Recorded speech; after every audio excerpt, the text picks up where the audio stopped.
মান কচু আর কাতল মাছ, এটা কিন্তু গ্রাম বাংলার আরেকটি ঐতিহ্যবাহী খাবার।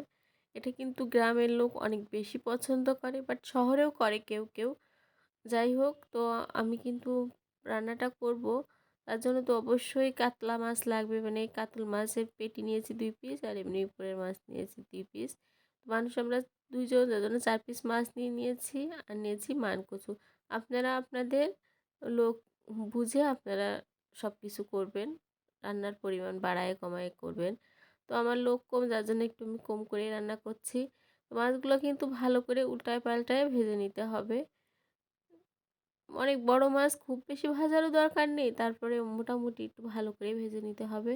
তো মাছ উঠানোর পরে কড়াইতে তেল ছিল, সেই তেলের মধ্যে পেঁয়াজগুলো দিয়ে দিলাম, দিয়ে একটু নাড়াচাড়া করার পরে কচুগুলো দিয়ে দেবো। কচুগুলো দিয়ে আরেকটু সময় ধরে নাড়তে হবে, এমনভাবে নাড়তে হবে যেন একদম বেশি লাল লাল না হয়ে যায়, আবার আম, কাঁচা কাঁচাও না থাকে। তো কালারটা হালকা হালকা ব্রাউন, মানে খুব বেশি ব্রাউন না, হালকা ব্রাউন।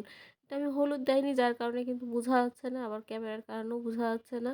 তো যাই হোক, এর মধ্যে একটু আমি আদা, জিরা, রসুন আর শুকনো মরিচ বেটে দিয়ে দিলাম। আমি বাটা মশলা খাই, তো যার জন্য আমি এভাবেই দিয়ে দিই একসাথে, পরিমাণটা এভাবে বোঝা যায় না। তো যাই হোক, একটু পানি দিয়ে দিব, পানি দেওয়ার পরে একটু নাড়াচাড়া করার পরে হলুদের গুঁড়া আর লবণ দিয়ে দিব, দিয়ে ঢাকা দিয়ে রেখে দিব, সিদ্ধ হওয়া পর্যন্ত অপেক্ষা করব। মানে এইটুকু পানিতে হয়ে যাবে, কচুটা অনেক ভালো, যার জন্য এইটুকু পানিতে হয়ে যাবে। তো লবণ হলুদ দিয়ে ঢাকা দিয়ে রেখে দেব, দিয়ে এটা সিদ্ধও হবে, আবার মশলাটা কষানোও হবে, দুইটা কাজই কিন্তু একবারে হয়ে যাবে। তো দেখেন আমার কিন্তু হয়ে গিয়েছে, একদম কষানো হচ্ছে, আর এদিকে কচুগুলাও কিন্তু সিদ্ধ হয়ে গেছে, খুব স্মুথলি কেটে গেল, আপনাদের একটা দেখিয়ে দিলাম সুবিধার জন্য। তো যাই হোক, এখন কিন্তু ঝোলের পানি দিয়ে দেবো, যেহেতু কচু সিদ্ধ হয়ে গিয়েছে, এখন অনেক বেশি ঝোলের পানি দেওয়া দরকার নাই, কারণ বেশি পানি দিলে শুকাইতেও দেরি লাগে। তো তারপরে মাছগুলো দিয়ে একটু নাড়াচাড়া করে রেখে দিলাম। এই তো দেখেন, ঢাকা দিয়ে রেখে দিয়েছিলাম, এখন কিন্তু আমার রান্নাটা অলমোস্ট হয়ে গিয়েছে।